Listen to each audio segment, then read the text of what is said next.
Яңа Йылай мәктәбен быел 9 укучы тәмамлады. 4 кыз һәм 5 егет. Ак бантлар, алъяпкычлы форма костюмнар, чәчәкләр. Бу гомердә дә хәтердән чыкмас бәйрәмне башкалары белән чагыштырып та булмый. Ул бер генә тапкыр була торган күңелле дә моңсу да чара. Biz 11 yıl bölüm algan tuğan mektebimizden sabılaşabız.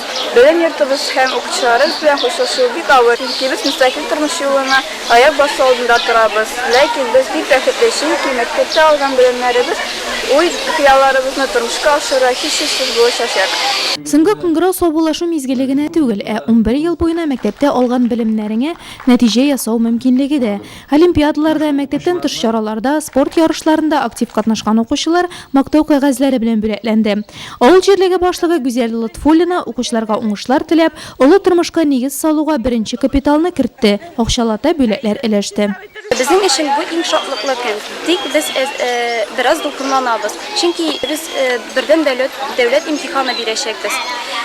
Bu bizim için en cevaplı sınav. Biz onu yaxşı bilgilerge birige tiyiş. Укучыларга ак юл теләүчеләр арасында Россельхозбанкы идарәчесе Айдар Хафизов, Ритек җәмгыяте производство бүлеге җитәкчесе Ринат Низаметдинов та бар иде. Әтиәниләр арасыннан Илдус Бикиниев укучыларга чыгарылыш кичәсен уздыру өчен матди ярдәм күрсәтте. Бүген безнең дәрескә керүче кыңгырау соңгы тапкыр чыгды.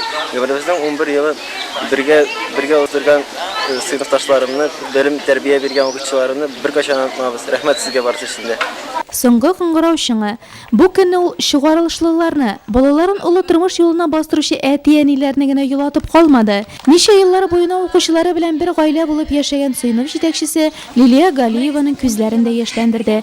Шулай да изге теләкләр җиткереп саубулашыр, бер-береңне онытмаска сүз бирүләр алда әле. 23 июнь көнне бу кызлар һәм егетләр мәктәп елларының соңгы бәйрәменә чыгарылыш кичәсенә җыелачак.